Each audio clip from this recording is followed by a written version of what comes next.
Grace O'Malley. Ireland's fearless pirate queen, wild Atlantic winds whip the rugged coast of County Mayo, and waves crash against the cliffs of Clare Island. Here, in the tempestuous 16th century, a legend was born. Her name was Grace O'Malley, but to her followers and foes alike, she was Gráinne Ní Mháille, the pirate queen of Connaught, a woman who defied her clan, her country's conquerors, and the very expectations of her sex. Her ships ruled the western seas. Her castles dot the Irish coast to this day, and her story is one of rebellion, cunning, and an unyielding will. Born to rule. The O'Malleys of Connaught. Grace O'Malley was born around 1530 into the powerful O'Malley clan, whose motto, Terra Marique Potens, powerful by land and sea, was no idle boast. The O'Malleys were sea lords, their wealth and influence built on mastery of the waves. They controlled vast stretches of the western Irish coast, from Clew Bay to Achill, and their galleys were a constant presence in the Atlantic.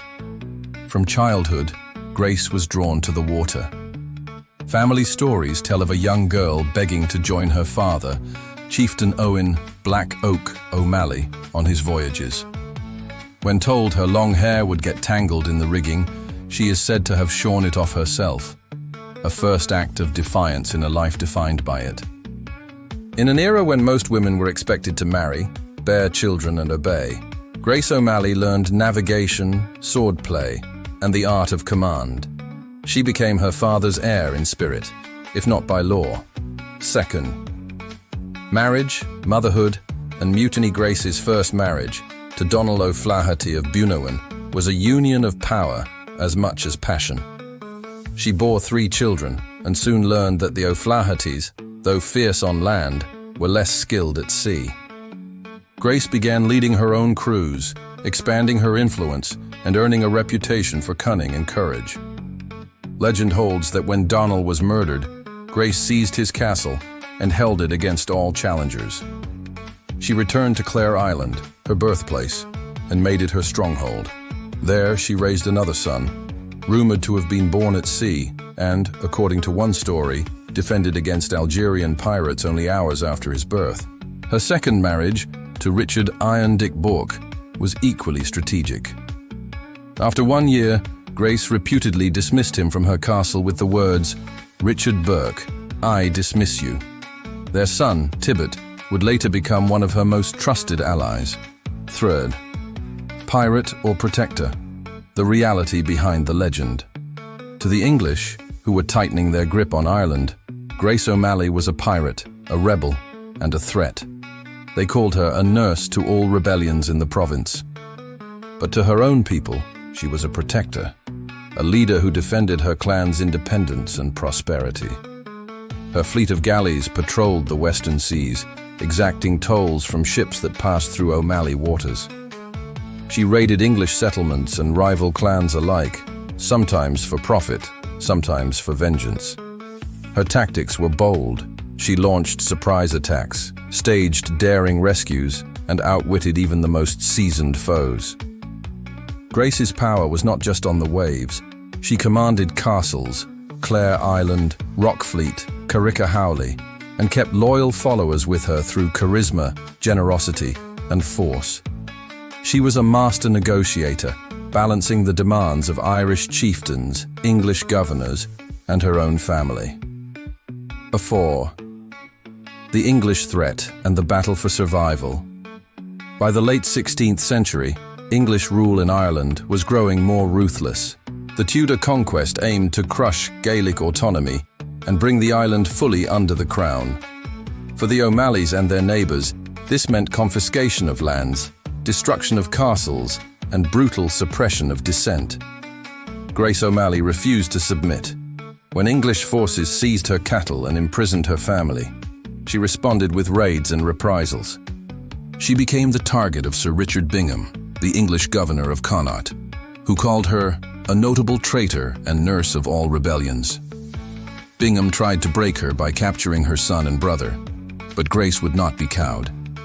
She sailed directly to Dublin, a dangerous journey for any Irish chieftain, let alone a woman, and demanded an audience with Queen Elizabeth I herself. The Pirate Queen. meets the Virgin Queen. The meeting between Grace O'Malley and Queen Elizabeth I is one of the most extraordinary encounters of the era, a clash of two titanic women who ruled in a world of men. In 1593, Grace arrived at Greenwich Palace.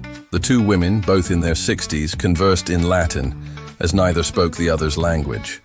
The pirate queen stood before the Virgin Queen, refusing to bow as a subject, declaring she was a queen herself.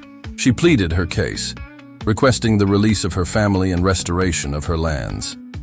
Elizabeth, impressed by Grace's boldness, granted many of her requests, instructing Bingham to cease his harassment.